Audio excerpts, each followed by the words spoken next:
வச்சு புட்டோம் பக்தி எனும் நீர் இறைச்சு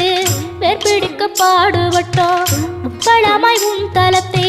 உள்ளத்துல வச்சு புட்டோம் கண்ணீர காலடியில் காணிக்கைய சேர்த்து புட்டோம் மெழுகினவே முருகுகிறோம் முருகா அழகை வர பார்ப்பதுவும் அழகா உப்பு காத்து ஊத காத்து சுற்றும் கடலு கரைய பார்த்து சத்தியமா கோயில் கொண்ட சுப்பையா எங்க குப்பத்துக்கு குல விளக்கு நீ ஐயா திருச்செந்தூர் ஆண்டவனே வேல் முருகா தினம் உனக்கு நன்றி சொல்வோம் மால் மருகா திருவடியில் தவம் இருப்போம்